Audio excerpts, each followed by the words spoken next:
So that was All Good by Black Rabbit. Nice. Definitely psychedelic. Yeah. So I don't know if this comes across when you're listening on like, just normal computer speakers, or especially like if you're listening in mono, then it definitely won't come across. But there's this really weird like sound staging thing on this song that's super trippy. Yeah. It's like, it sounds like they're just slightly to your right. Was it really? Yeah. Yeah, I could definitely hear some like in the guitars, like on his pedal board. He definitely had some like chorus, I feel like, going at times, right? Yeah. Or am I just I think so. But like it's super trippy if you listen to it on headphones. It just feels like everything's like slightly right balanced, and then like the left is like a lot more verby. And it even got to the point where like the entire album has production that sounds like that. And so I was listening to the entire album, and at one point I just had to listen to a different song to make sure that my headphones weren't broken. I was like, what the fuck is going on? Right? Are these just broken, or like, Yeah, it's just the song or the mixing? yeah, it was choice? just an artistic mixing choice, I guess. And Interesting. that entire record sounds like that, but they've released 2 singles since then that don't sound like that. So I think that was just like a decision for that record to do that. And it's an interesting choice. It's very bold for sure. Right, for sure, yeah. Yeah, and there's always this fine line of like, breaking the quote unquote rules. Yeah. But like, certain things like that are just kind of maybe distracting in a way. Because like it took you out for a second, like, oh, are my headphones broken? Or like, Exactly. I think that it's an interesting choice, and I think that maybe if it was like on one song, then it would make a lot more sense. But since it was on like the entire record, it did bring me out of it a little bit. But it is still a good record to check out if you. And once you accept it, you're like whatever. Or, maybe since we're both audio engineering people, students, we notice stuff like that when like maybe the normal person maybe wouldn't. Well, I heard that and I was like, what the fuck is this? And so I brought it to my dad and I had him put on the headphones and I was like, all right, listen to this. And then he was immediately like, what the hell is going on? This sounds so weird. And I was like, okay, so I'm not crazy and I'm not just noticing this because I'm like, professionally trained or whatever. Right. Yeah. Interesting. Yeah. Well, it was definitely psychedelic. And that's another thing, like that song, or I'm sure that whole album, if the rest of it's like that, would be good to hear and see live, like being performed. Yeah, and they actually have, I haven't listened to it yet, but they actually have an Audio Tree live performance. Oh, okay.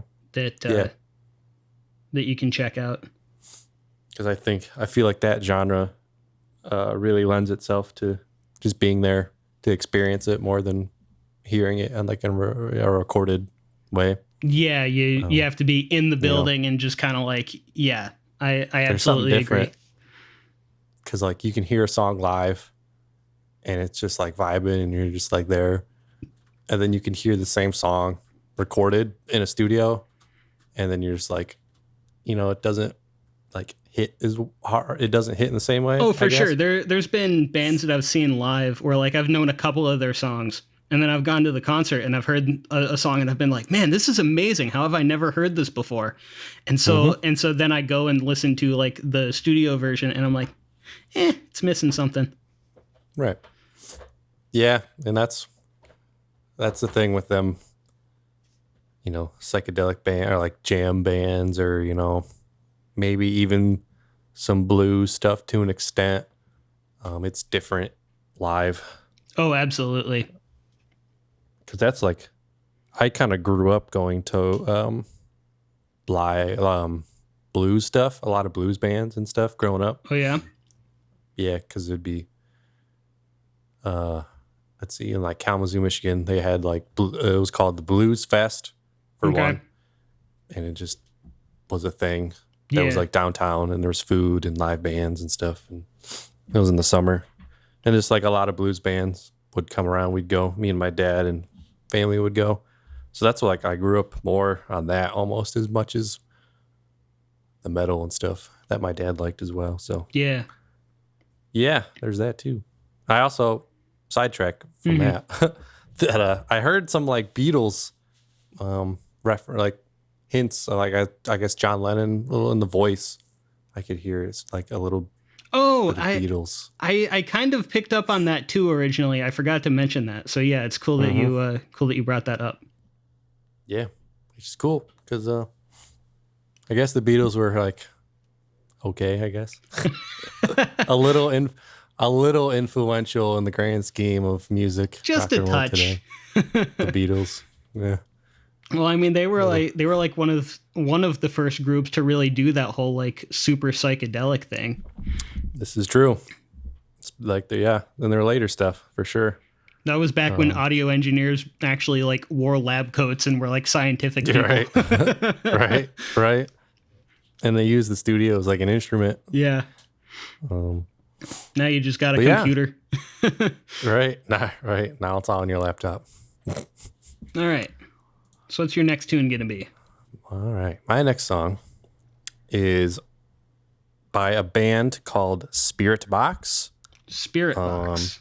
Spiritbox, one word. They are another like progressive metal band thing. Not quite the D word gent. They're I guess kind of a mix of stuff. Like I hate to use genres and pin bands into certain lanes, but like there's a lot of, I guess, and I also like am terrible at knowing which is what, but like there's elements of a lot of different stuff. Okay. And most importantly, maybe it is a female-led vocal band. Oh, cool.